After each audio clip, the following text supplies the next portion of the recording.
they are turning this country into a dictatorship. Opposition ये जो issue ढूंढ करके लाने का आवश्यकता नहीं है। मतलब सर्विलांस स्टेट के बारे में हम सुना करते थे। संभवतः पूरी दुनिया में रूस ही एक देश है जिसमें इस तरह की कोई व्यवस्था है। This is absolutely ridiculous. ये सर्वेलेंस करने का एक और तरीका है। देश को पता नहीं कहां लेके जाना चाहते हैं, नॉर्थ कोरिया बनाना चाहते हैं। App, so it is a snooping app.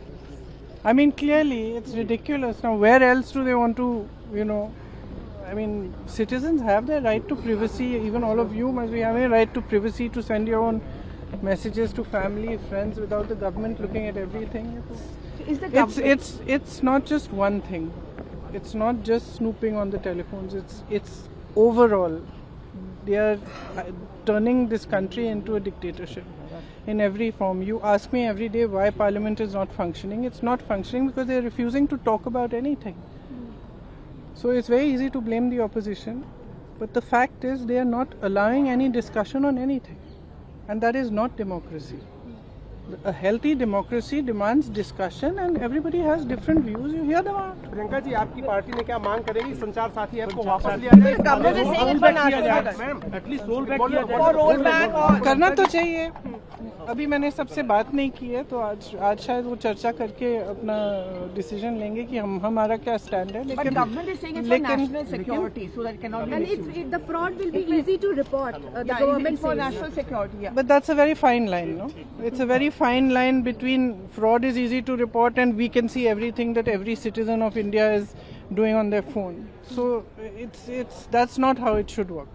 Okay. There should be an effective system to report fraud, and we've discussed this at great lengths on cyber security and this and that, and definitely there's a need for cyber security, but that doesn't mean that it gives you an excuse to go into every citizen's telephone. I don't think any citizen would be happy. ये Pegasus 2 बनाया है संचार app को। Sir, opposition कह रही है संचार app को पेगासस 2 बनाया हुआ है। अपोजिशन ये जो इशू ढूंढ करके लाने का आवश्यकता नहीं है। विंटर सेशन पार्लियामेंट में बिजनेस तय किया गया है, बहुत सारा मुद्दे हैं और कई मुद्दे जो अपोजिशन ने भी उठाया है, उस पर हम बातचीत करके आगे क्या करना है इसमें विचार करेंगे। नए मुद्दे ढूंढ करके पार्लियामेंट को डिस्टर्ब करने के लिए बहाना बनाने का कोई आवश्यकता नहीं है। हर मुद्दे अपने जगह में इम्पोर्टेंट है, लेकिन मुद्दे को आप हथियार बना करके पार्लियामेंट को स्टॉल करेंगे, ये तो ठीक नहीं है।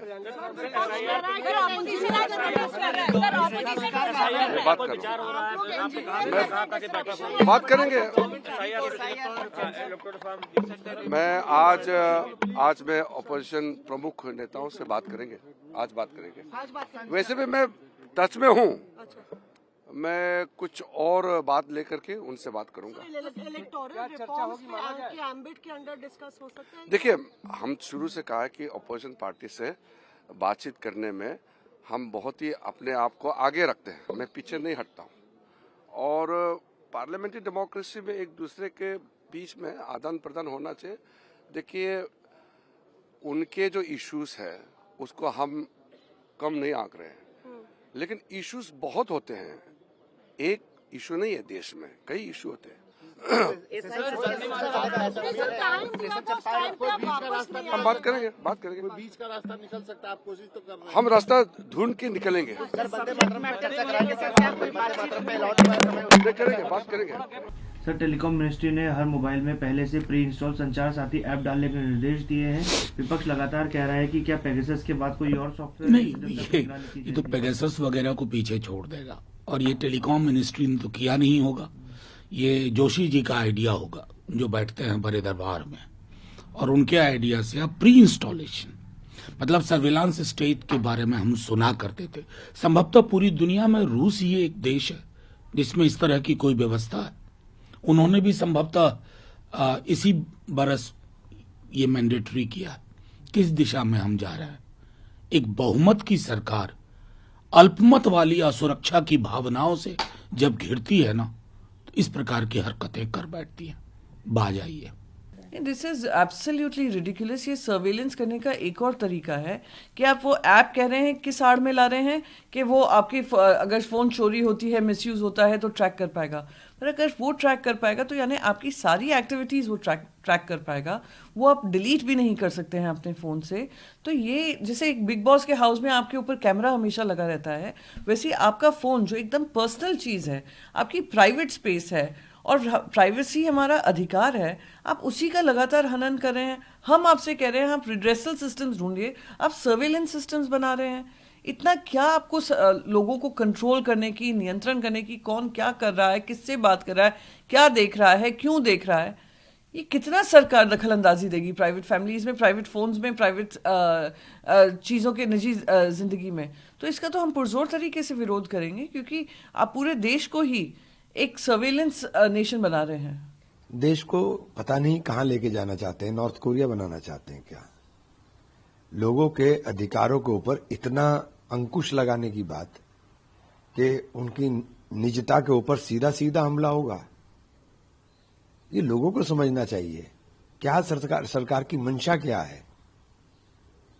लोगों के ऊपर सीधा हमला करेंगे। पहले पेगासस के माध्यम से बहुत सारे नेताओं को टारगेट किया गया, अब सीधे सभी लोगों को करेंगे। अच्छे फोन तो आएंगे नहीं, एप्पल का तो मुझे लगता नहीं कि वो चलेगा। तो ये सब बहुत सारी विसंगति हैं, वो आएंगी, लेकिन ये सरकार का समझ में नहीं आता कि सरकार चाहती क्या है। क्या ये देश हित है सर? क्योंकि कई बार देखा गया है कि फोन के माध्यम से लोगों के साथ फ्रॉड होता है, तो इससे वो फ्रॉड रुके। आप मुझे बताइए, पूरी दुनिया के अंदर जो विकसित देश हैं, हम उस श्रेणी में जाएंगे कि नॉर्थ कोरिया की तरफ जाएंगे? आपको ये तय करना पड़ेगा ना कि आप, सिंगापुर है, चाइना है, अमेरिका है, यूके है, आप उनकी तरफ तरक्की के रास्ते पे चलेंगे या नॉर्थ कोरिया की तरफ जाएंगे कि जहां लोगों के जीने के अधिकारों के ऊपर पूरी तरीके से पाबंदी है, आप हर चीज को कंट्रोल करना चाहते हो, कौन क्या पहनेगा, कौन क्या खाएगा, आप इसको भी कंट्रोल करोगे, किसके फोन में क्या होगा आप इसको भी कंट्रोल करोगे, तो आप क्या दिखाना चाहते हो, कहां ले जाना चाहते हो?